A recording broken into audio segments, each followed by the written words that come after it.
extremist groups. Republican Senator Rob Portman of Ohio is the ranking member of the Senate Homeland Security Committee, and he was at yesterday's hearing. He joins us now from Capitol Hill. Senator, good morning to you. So much to get to, but let's start simple. After hearing what you heard yesterday, how are you feeling this morning about the breach?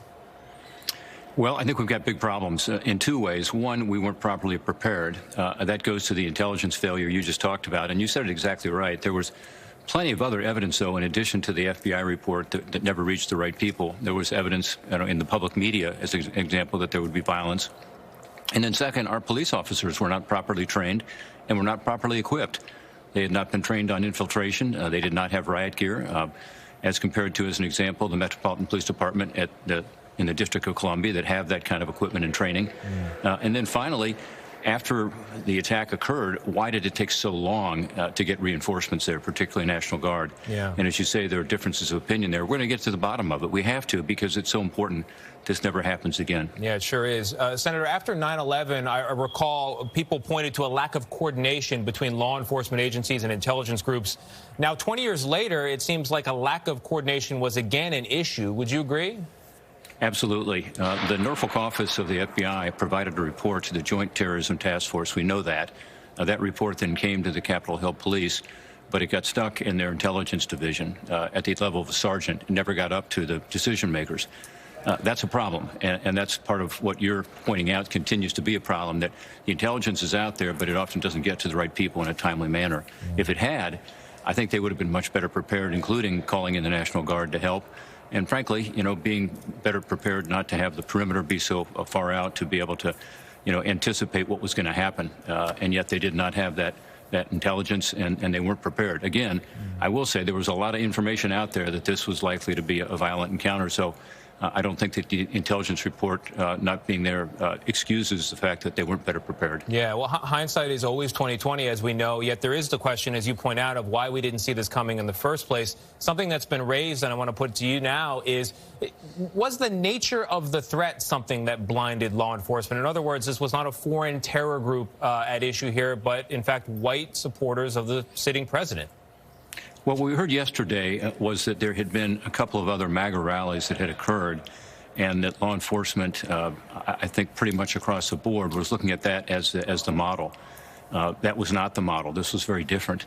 And again, this goes to intelligence to know that those previous demonstrations, although there had been some violence associated with them, usually after the demonstration, as I understand it, usually on the street, relatively small numbers of people, this was different in kind. Yeah. And again, looking at the information that was on the web, both the dark web and on the open web, that information should have been able to be extracted, and it was different in kind. Senator, there was a moment yesterday where your fellow Senator Ron Johnson of Wisconsin raised a conspiracy theory about who, in fact, was assaulting the Capitol, suggesting it was fake Trump supporters. Given what we know, isn't it dangerous for a Republican to continue to lift up false information like that? Yeah, the person who was quoted said things that are entirely counter to what I know to be true from law enforcement. By the way, both in classified and unclassified settings. So I don't think that's helpful. I mean, I think the reality is that we had intelligence as to what was going to happen. We knew some of the groups that were likely to be involved, Oath Keepers, Proud Boys, and so on, and that that was not just evident in terms of the intelligence, but also when you look at the arrests that were actually made. Recall, there have been about 200 arrests. Yeah. We know who these individuals are. So we got to be sure that we're sticking to the facts. Yeah. Senator, you voted to acquit President Trump in charges that he incited the riot, the insurrection there, but you also said there's a possibility that he could face criminal charges. And so I want to ask you, when he reappears Sunday, as he's scheduled to do at a major Republican or conservative conference, how do you feel about that? Do you want him to continue to be the very public leader and face of the Republican Party? Well, I think he will be, Tony, because he's got a high approval among Republicans. And, we as a party have to focus, in my view, on the policies and the ideals that, frankly, in the 2020 election, others did quite well. We picked up 15 seats in the House, as I understand it.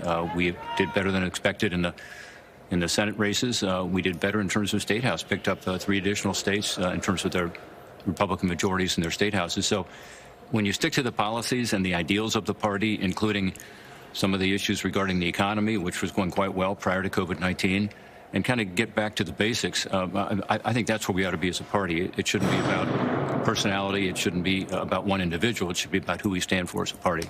All right, Senator Rob Portman, thank you very much. We appreciate it.